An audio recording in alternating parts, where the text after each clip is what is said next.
It wasn't long before he came back to his spiritual home with the Pars. And of course it's one of these situations where the more things change, the more they stay the same, and I realised that when I read the reports on the first day of this season. It took Andy all of 70 minutes to get his first red card for a tackle on Julian Brellier. Now, he also sends his apologies, Andy. He's in Acapulco at the moment, teaching the cliff divers new techniques.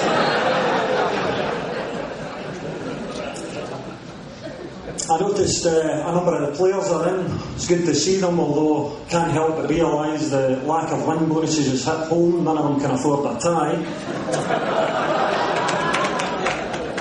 Saw big Scott Wilson. Scott's out injured, but it didn't stop him sprinting away from the bar when asked if he was getting a pint in.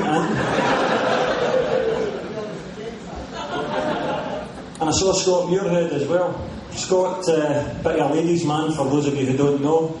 In his days at Aberdeen, he was known for pulling the birds, who were at the sort of Paris Hilton level. Now that he's at Dunfermline, it tends to be more Kirkcaldy Travel Lodge level. I mentioned Andy going to Dundee United. No Hunts now up at Dundee United, of course, and I was up there recently speaking at a dinner, and I don't know if you realise, but they're still talking about the two clubs merging, Dundee and Dundee United. And in fact, they've got so far that they've actually come up with a name, and the name's going to combine the sort of playing style of one of the teams and the nickname of the other. So they're going to be known as the Shiite Arabs.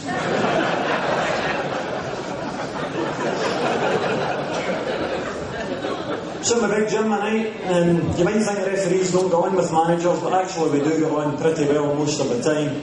Jim's one of my favourite guys. He's always got some bit of patter for you. And he came to me a few years ago, maybe about 3 or 4 years ago before a game. He says, "Hey, Kenny, you're a lawyer, eh?" I said, he says, "Well, I want to sue that rude hullet." I said, he says he introduced sexy fitba to Britain. He says, "Well, he didn't." I said, "He didn't." He says, "No, it was me." He says, "With me in charge, the Pars get fucked every week."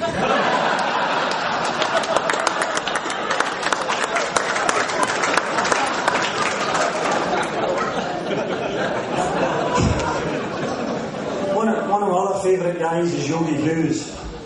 Big Yogi. He's hard man to referee, hard man to deal with as a manager, but a number of years ago I was refereeing a game at Brockville, and him and Jamie Dolan came together for the ball. The ball just about burst between them. Yogi stayed down. As usual, I thought it was alright and let play go on.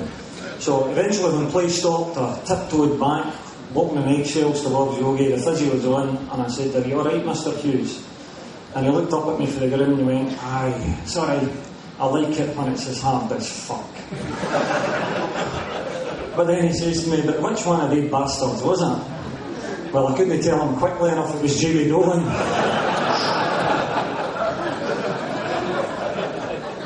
Another of the guys who throws up problems for us now and again, Jimmy Bowen, now assistant manager at Partick Thistle.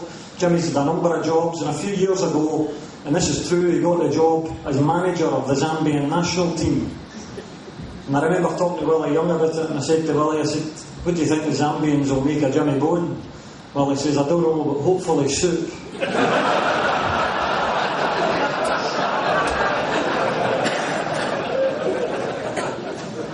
Now, Willie, as Jim mentioned in passing a minute or two ago, I was about to say retired from active refereeing, but that would be overstating it a bit. He retired from refereeing. He's a lawyer like myself in real life, but Willie deals with commercial clients, whereas I deal with criminals. I'm based in Dumbarton. A large part of my client base comes from a wee village called Renton. For those of you who don't know it, it makes Kelty look like Las Vegas. It's been described as a quaint fishing village nestling in the banks of the River Leven. And the guy who wrote that is the same guy that said Sergio Duarte was a Brazilian international before he came to East End Park. In case you've not got a flavour of the place, it was best summed up for me by one of the local police in Dumbarton, who said that the people in Renton only move house under the witness protection scheme, and that there are no Jehovah's Witnesses in Renton. There are only Jehovah's bystanders who saw bugger all by the way.